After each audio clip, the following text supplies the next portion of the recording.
Los niños pueden pasar a su tiempo de meditación.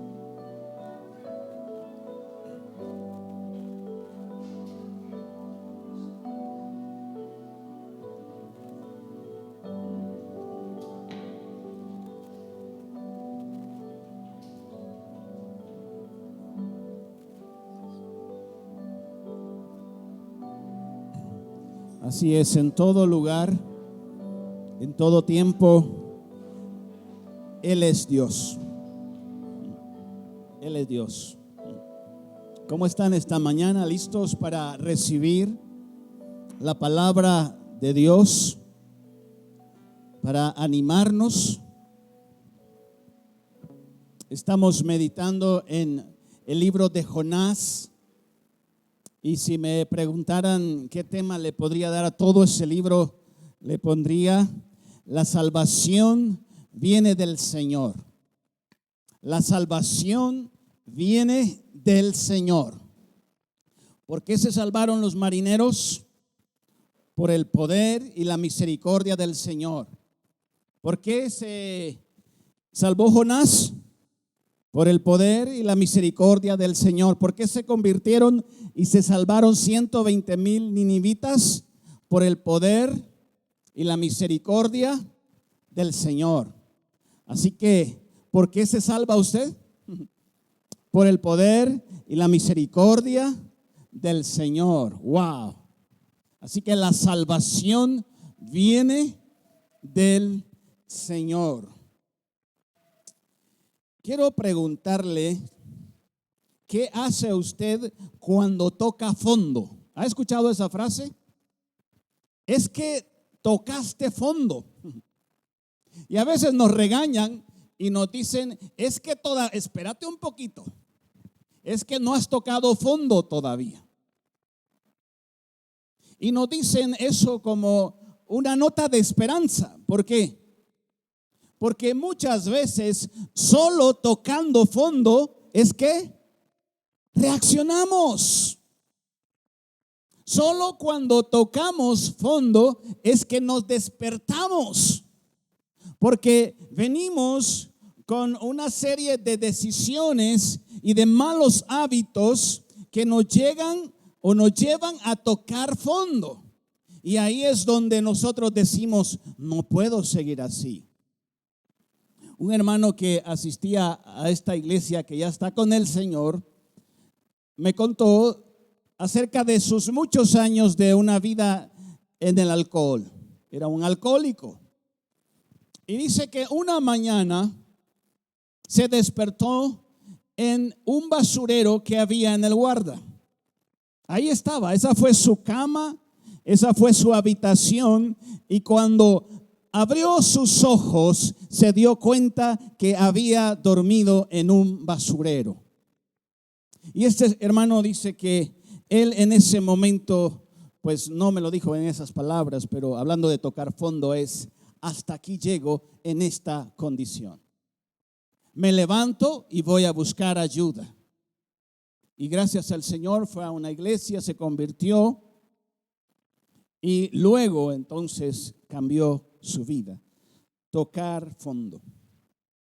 Es una metáfora que nos da a entender que hemos llegado a un punto de choque en que las consecuencias de nuestro comportamiento destructivo nos han llegado o nos han llevado a una crisis total.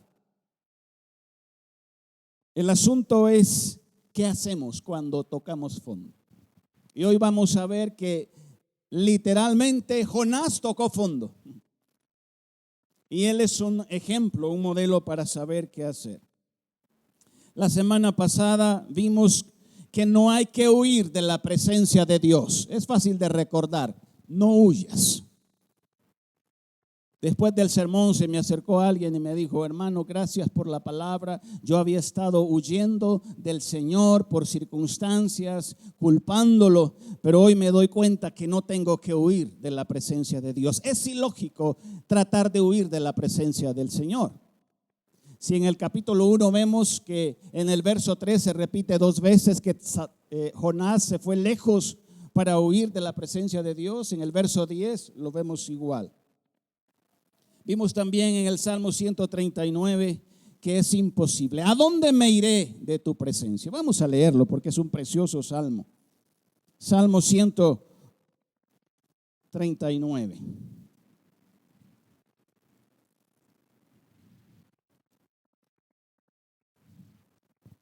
Solo voy a leer el verso 7. ¿A dónde me iré de tu espíritu? ¿A dónde huiré de tu presencia? Si subo a los cielos, he aquí, ahí estás tú. Y si en el Seol preparo mi lecho, ahí estás tú. Si tomo las alas del alba, y si habito en lo más remoto del mar, aún allí me guiará tu mano y estará mi diestra. Así que no huyas de la presencia de Dios, de su plan, de su propósito. El libro de Jonás específicamente lo aplica al servicio. Si Dios te está pidiendo que le sirvas, sírvele. Porque no vas a poder huir de ese plan, de ese propósito. También vimos ejemplos en cuanto a las relaciones. Si una señorita va a entrar al noviazgo o se va a casar, debe ser en la voluntad de Dios con alguien, en el temor de Dios. Podemos aplicar el texto de Corintios: no os unáis en yugo desigual.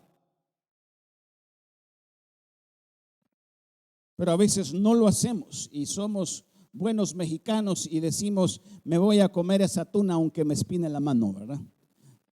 Pero vendrán consecuencias si tú no tomas en cuenta a Dios en estas decisiones. Y también vimos el caso de la santidad en Tesalonicenses, que la voluntad de Dios es que vivamos una vida santa, que nos apartemos de todo asunto de pecado sexual. Cosas específicas. Así que no huyamos de la presencia del Señor. En el capítulo 1 que también estudiamos, vimos que Jonás no ora. Él se pone a dormir. Y el capitán del barco, ¿qué le viene a decir? Levántate, dormilón, ¿qué estás haciendo, verdad? En vez de estar buscando a Dios, él en su condición se va a lo profundo del barco y se pone a dormir. Pero ahora la escena cambia en el capítulo 2 de Jonás. Miren, este capítulo ha fortalecido mi fe como ustedes no se imaginan. Y creo que Jonás va a llegar a ser un libro que me va a ayudar mucho en la consejería a mi vida.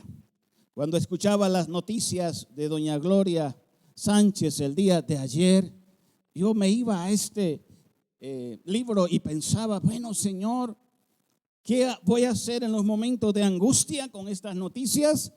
Yo decía: clamar y confiar en el poder de Dios, confiar en sus milagros, en su misericordia. Y así pensé en varios escenarios.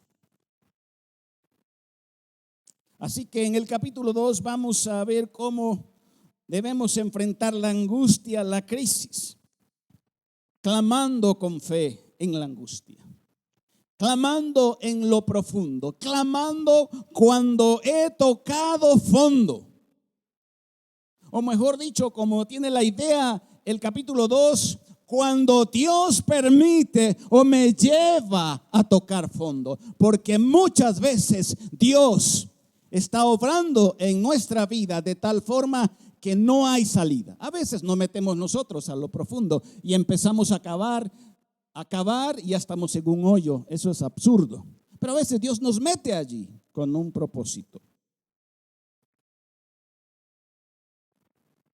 Dice el verso, vamos a leer desde el verso 17, del 1:17 al capítulo 2.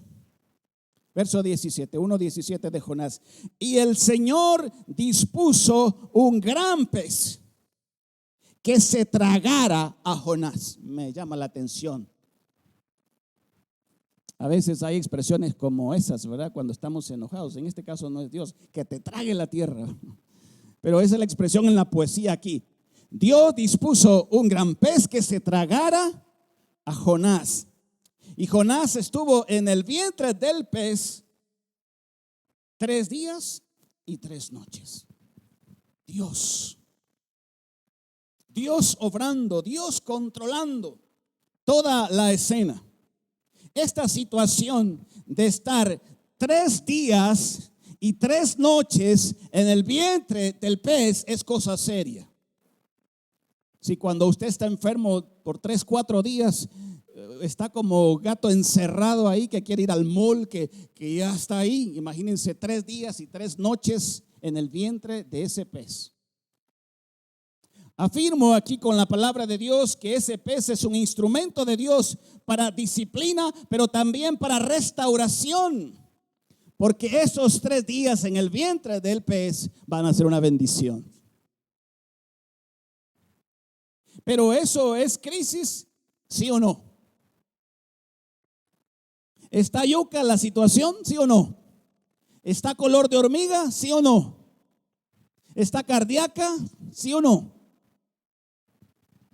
Pero ahí está Jonás en esa condición, pero hace algo que es importante. Entonces oró Jonás al Señor su Dios. ¿Ya estamos captando la idea? Clamando en lo profundo. ¿Qué hacer cuando estamos tocando fondo? ¿Qué hacer en medio de una crisis? Dice la palabra que Jonás empezó a gritar. Antes estaba dormido en el fondo allí del barco. Hoy está gritando y clamando ¿a quién? A su Dios. No es el Dios de tus papás, tiene que ser tu Dios. No es el Dios de tus papás o de tus abuelos. Así que vemos aquí la relación personal de este profeta con su Dios, porque él sabe que la salvación viene ¿de dónde? De Dios. ¿Y a quién va a clamar? ¿A dónde tiene que ir? ¿A dónde puede ir? Solo a su Dios. Tocó fondo desde el vientre, en el vientre del pez. Dios dispuso ese pez para tratar con la vida de este profeta. Hay un verso que se los recomiendo, el Salmo 61:2. Pueden meditarlo esta semana. Dice la palabra: desde los extremos de la tierra clamo a ti por ayuda. Cuando mi corazón está abrumado, guíame a la imponente roca de la seguridad. Pero este es Jonás, hermanos.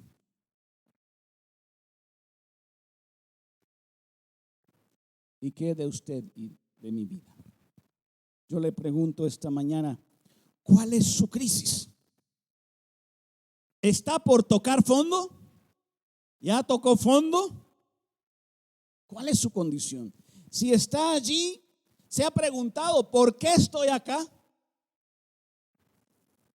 ¿Cómo es que Dios ha permitido todas estas circunstancias para hacerme pensar? Piense en eso, reflexione, porque este capítulo 2 es para eso. ¿Qué te llevó a esa situación?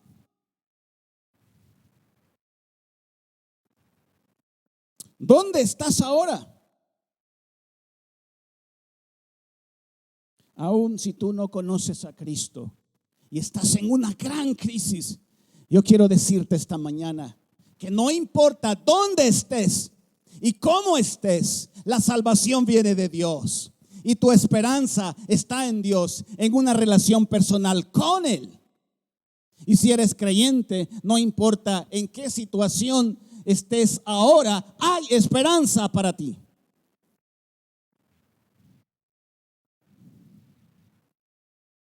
¿Estás ahí porque Dios está tratando tu rebeldía? Porque has sido como el mulo, como dice el Salmo 32, no lo digo yo, el 32:8, ¿verdad? No seas como el mulo. Te haré entender, te enseñaré el camino en que debes andar y sobre ti fijaré mis ojos. ¿Estás ahí por rebeldía? ¿Puedes describir tu problema hoy? Miren, hay situaciones en nuestra vida que se parecen a la condición de Jonás. Un mundo de oscuridad, sin salida.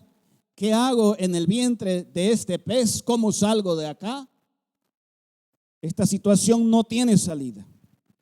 No importa cuál es tu problema, en qué momento estás, deja de seguir cavando. Esas son las palabras de Maco hace muchos años. Lo peor que uno puede hacer es estar en un hoyo y seguir cavando. Pero a veces nos pasa eso, ¿no es así? Lo peor que puedes hacer es estar en un pozo y seguir cavando. Pero hay esperanza para ti. ¿Sabes por qué? En el capítulo 1, verso 9, Jonás dice: Dios es el Dios de los cielos y es el Dios de los mares, de la tierra y del mar. Entonces, ¿qué quiere decir eso? Dios está en todo lugar, como cantamos, y Él nos va a ayudar en toda situación. Él es poderoso. Recuerdan esas palabras hablando de ese control de Dios, porque estamos hablando de la importancia de buscar a Dios en medio de una crisis. Cuando Jesús estaba allí en la barca, mientras aquellos estaban asustados en medio de esa crisis, dice: y levantándose reprendió al viento y dijo al mar. Son palabras de Jesús: cálmate, sosiégate. Y el viento cesó y sobrevino una gran calma. Ese es nuestro Dios al que vamos a buscar. Al Dios que le dice a los vientos: cálmate, sosiégate. Circunstancia, estás bajo mi control.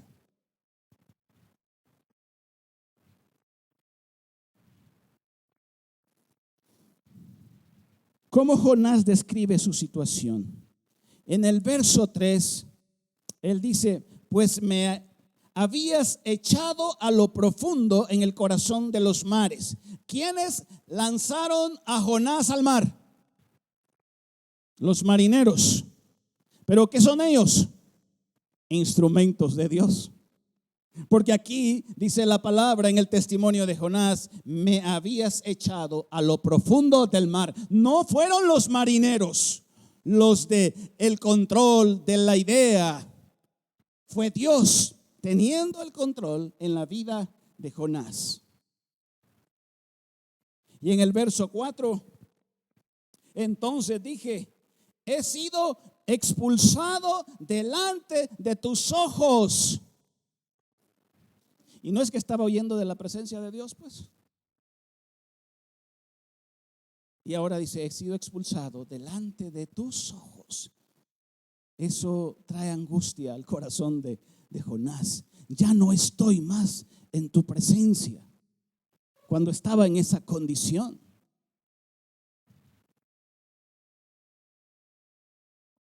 Pero entonces, ¿qué hacemos? Clamando en lo profundo. Debemos clamar con confianza absoluta en el Señor, aun cuando la situación esté complicadísima, aun cuando la crisis a nuestros ojos no tiene salida. Miren estos versos de la palabra de Dios. Y dijo: en mi angustia, ¿qué hizo? Clamó al Señor, verso 2, y Él me respondió. Desde el seno del Seol pedí auxilio, tú escuchaste mi voz. Estuve al borde de la muerte, angustiado, pero hice algo. Busqué a Dios y clamé a Él. Y Él me respondió, Él me escuchó.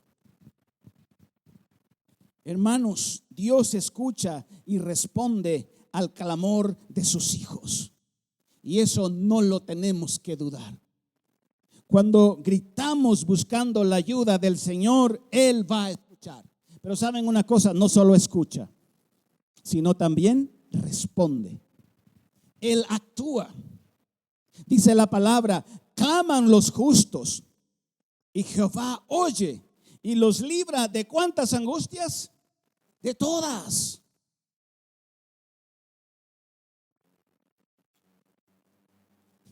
Hay tantos creyentes que viven una vida angustiada, con temor.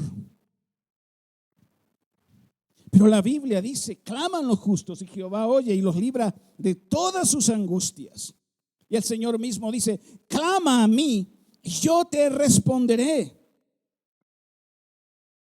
Así que Dios siempre va a escuchar el clamor de los justos. En medio de sus angustias, Él siempre va a responder, Él siempre va a hacer algo. Solo hay una cosa en la Biblia que dice que Dios no escucha. Y es cuando David dice, el Señor no me hubiese escuchado si en mi corazón hubiese abrigado el pecado. Ahí sí hay una condición. Pero en general vemos que Dios está atento al clamor de sus hijos. Dice David, si no hubiera confesado el pecado en mi corazón, el Señor no me habría escuchado. Así que hay esperanza para ti. Tenemos que clamarle al Señor. Si vemos el verso 4, aunque él dice que fue expulsado delante de los ojos del Señor, dice, sin embargo, en esa condición, sin embargo, volveré a mirar hacia tu santo templo. De aquí salgo. No sé cómo, pero de aquí salgo. Volveré a mirar hacia tu santo templo, hacia la presencia de Dios. Así que hay esperanza. El Señor lo sacó de esa condición, de esa fosa. De igual manera lo hará con nosotros. Ese es el verso 4. Pero miren la esperanza. Aún en el desánimo, veamos el verso 7. Cuando en mí desfallecía mi alma, del Señor me acordé. Y mi oración llegó hasta ti, hasta tu santo templo. Cuando en mí desfallecía mi alma. Cuando estaba en esa situación de desánimo, de angustia, lo primero que pensó fue acordarse ¿de quién? Del Señor. Otra vez, la salvación viene del Señor. Entonces, ¿qué voy a hacer? Dice Jonás, platicar con Él, acercarme a Él, buscarlo, clamarle. Él estaba buscando la misericordia de Dios, como lo vemos en el verso 8. Ánimo si estás en una crisis. Las crisis vienen, hermanos, de salud, con problemas, no digamos aquellas crisis que vienen por rebeldía, por desobediencia. Pero no importa en qué crisis estés hoy, ahí Dios te está viendo, te está escuchando y está esperando tu clamor para lanzarte a tierra firme. Como lo va a hacer con Jonás, o como lo hizo con Jonás. Así que esta es una palabra preciosa en el verso 8. Los que confían en vanos ídolos, su propia misericordia abandonan. En medio de la crisis tenemos que confiar en Dios, buscar a Dios y no buscar otros recursos, otras alternativas que no van con la misericordia perfecta que viene del Señor. La misericordia. De hecho, es uno de los temas aquí importantes en Jonás. Dios tuvo misericordia ¿de quién? De los marineros, de Jonás, de los ninivitas. Porque ese es el Dios compasivo. No es el Dios el que nos enseñaron cuando éramos niños, el Dios que castiga, el Dios airado, el Dios así, el Dios así. Es el Dios que te ama y por eso en esa crisis Él te va a ayudar y te va a sacar porque te ama con amor eterno. Otra manera de decirlo dice, los que rinden culto a dioses falsos le dan la espalda a todas las misericordias de Dios. Te pregunto esta mañana, ¿dónde pones tú tu confianza? ¿Dónde está tu seguridad? ¿En Bancafé? Pensaron algunos.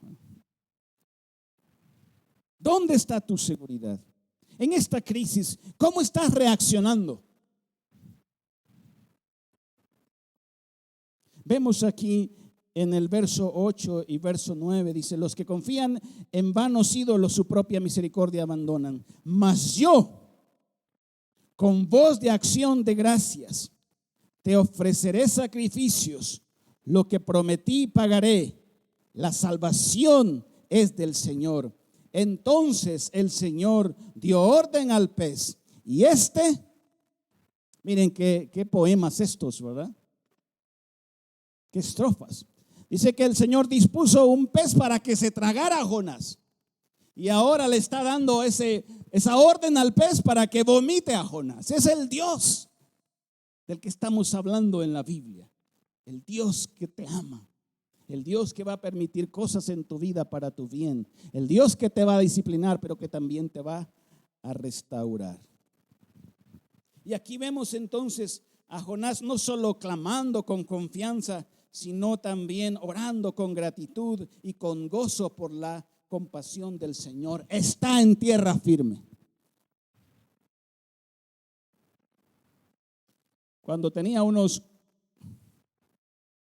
12 años, 11, 12 años, se me ocurrió meterme al mar, a lo más profundo, en un tubo de esos de tractor con mis amigos. Y como éramos expertos en la natación según nosotros, dijimos: vamos a lo profundo. E hice una gran locura. Le dije a mis amigos: ahí nos vemos, me voy nadando hacia la playa.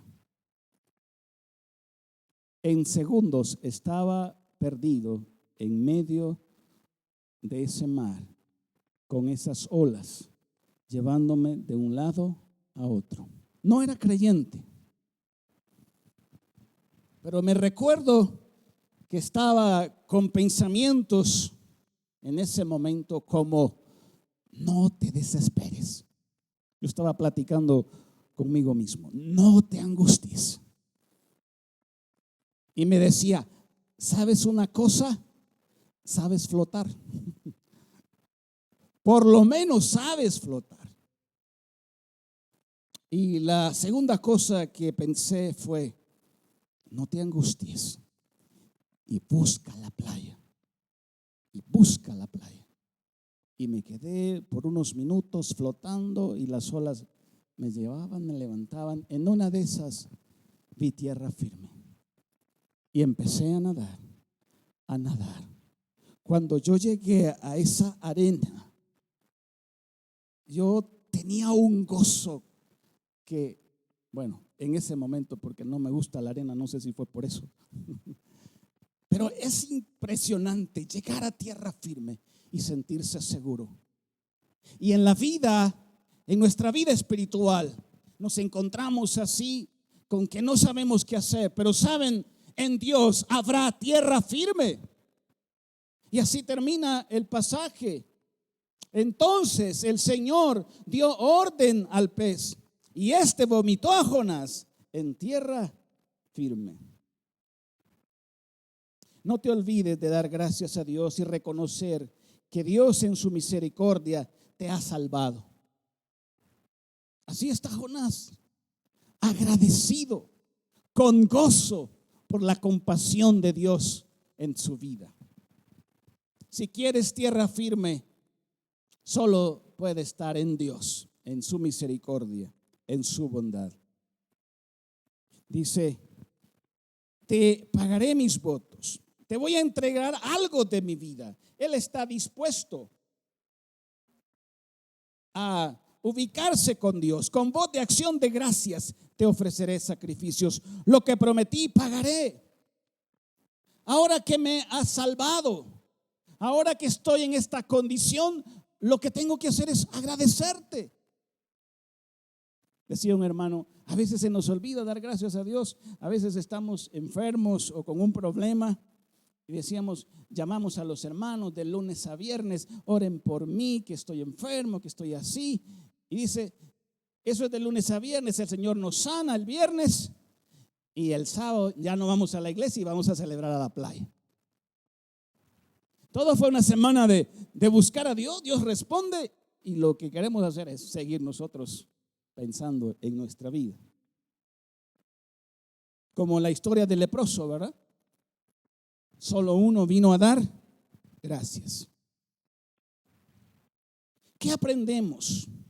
¿Qué aplicaciones? ¿Qué conclusión le damos a este capítulo 2 para que nosotros salgamos de este lugar con esperanza, sabiendo que podemos clamar aun cuando tocamos fondo? Jonás nos muestra qué hacer cuando tocamos fondo. Él reconoce que la crisis es por su causa. Eso es importante, mis hermanos. ¿Se acuerdan en el capítulo 1? Es por mi causa. Láncenme al mar, es por mi causa, porque ando huyendo del Señor. No le echemos la culpa a otros. Y es que mi carácter es que soy de origen irlandés y es más chapín que come Tortrix todos los días, ¿verdad? No le echemos la culpa a otros.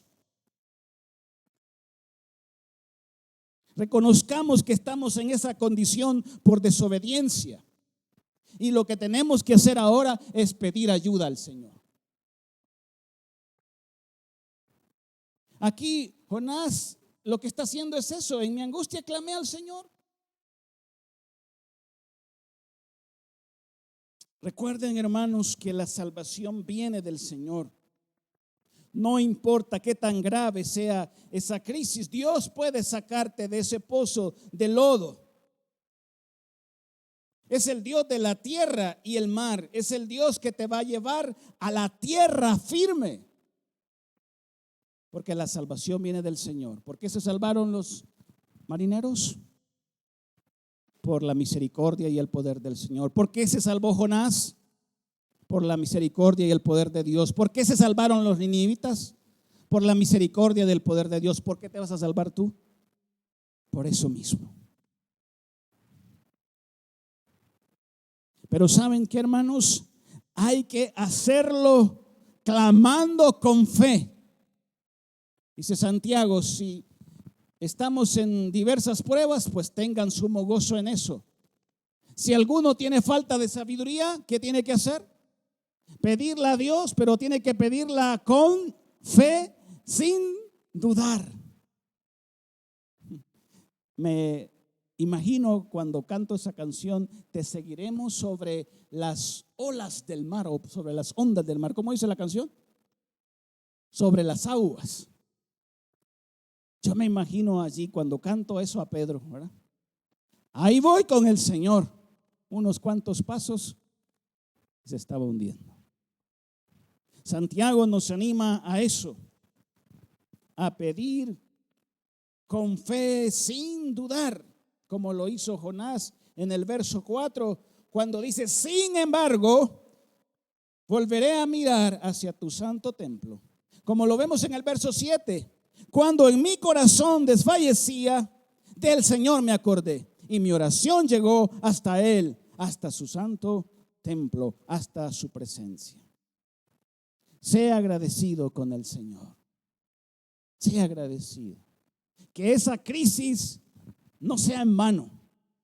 Porque lo peor es que Dios esté tratando contigo y tú sigas igual. Que esa crisis te haga pensar, tengo que cambiar. Tuve una crisis de salud por estar tomando café y Coca-Cola y digo yo, bueno, ese es mi pez, ¿verdad? Pero tengo que cambiar.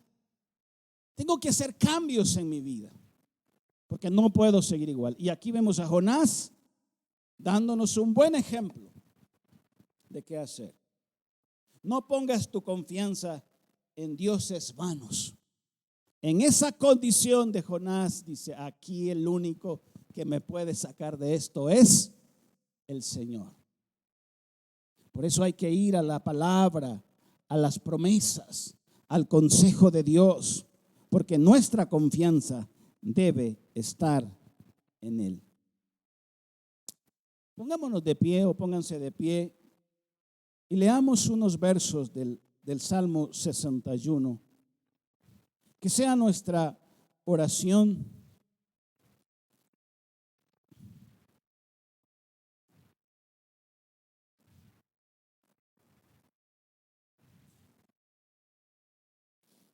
los primeros versos, pero al tener el salmo allí y al hacer esta oración, ya identificó su crisis, su problema. ¿Dónde está en este momento? ¿Está tocando fondo? ¿Le falta un poco? ¿Ya tocó fondo? ¿Dónde está? ¿Podría describir cuál es su problema? ¿Está en angustia? ¿Se ha preguntado por qué está allí? Miren, al final pueden haber tantos pensamientos y tanta reflexión, pero lo más importante es que en Dios hay salvación y hay poder.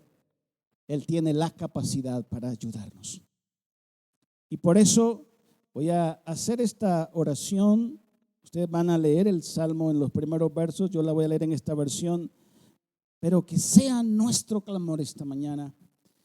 Y digámosle al Señor: oh Dios, escucha mi clamor. La Biblia de las Américas dice: oye, oh Dios, mi clamor, atiende a mi oración. Desde los extremos de la tierra, clamo a ti por ayuda. No se desconecte de ese problema, de esa adversidad, de esa crisis. Estamos clamando en esta mañana por la ayuda del Señor. Cuando mi corazón está abrumado, piense cómo está su corazón. Está atormentado, abrumado, desmayando. Guíame, Señor, a la imponente roca de seguridad. Reina Valera dice: a esa roca que es más alta que yo. Guíame a la imponente roca de seguridad, porque tú eres mi amparo seguro. Una fortaleza donde mis enemigos no pueden alcanzarme. Permíteme vivir para siempre en tu santuario, a salvo bajo el refugio de tus alas. Oh Señor, nos acercamos a tu presencia, no huyendo más, porque sabemos que tienes instrumentos, tienes recursos para llevarnos a tocar fondo. Pero hoy lo que hacemos es doblar rodillas, levantar nuestras manos, volver la mirada a los montes y decir: ¿de dónde vendrá mi socorro? Mi socorro viene de Jehová, que hizo los cielos y la tierra. Oh Dios, hoy confieso que en ti hay salvación, que hay un plan perfecto para mi vida, que de esta condición saldré a tierra firme para glorificar tu nombre, para exaltar tu nombre, que de esta condición salgo a tierra firme para cumplir tu misión, que de esta condición salgo a tierra firme para pagar mis votos, para servirte, para cumplir mi propósito, para hacer tu propósito, para hacer tu voluntad. Padre, no viviré más en esta condición. Señor, usando la figura, haz que este pez vomite, Señor. Este pez que me ha tragado por disposición tuya. Porque mi vida no está para estar en este mundo de oscuridad, sino de luz, para proclamar tu nombre. Señor, clamo con toda seguridad y con toda confianza, recordando que esta crisis es pasajera, es temporal. Y aún, Señor, cuando yo he sido el causante de todo eso, hay esperanza para mí. Y clamo, y tú respondes y me libras de la angustia. Gracias, Señor, por tratar conmigo, por transformar mi vida, porque tanto esas aguas como el pez fueron instrumentos tuyos para transformar la vida de Jonás. Y quiero pedirte esta mañana que las cosas que me están sucediendo redunden en beneficio no solo de la proclamación del evangelio, sino de la transformación de mi vida. Pero al salir de este lugar, Señor, yo salgo con esperanza, sabiendo que la oración ese es el recurso que necesito para tener una vida cristiana victoriosa, que es tu persona, la única fuente de salvación. Y hoy te decimos como aquellos discípulos, ¿a quién iremos, Señor? Solo tú tienes palabras de vida eterna. En el nombre de Jesús. Amén y amén. Pueden sentarse.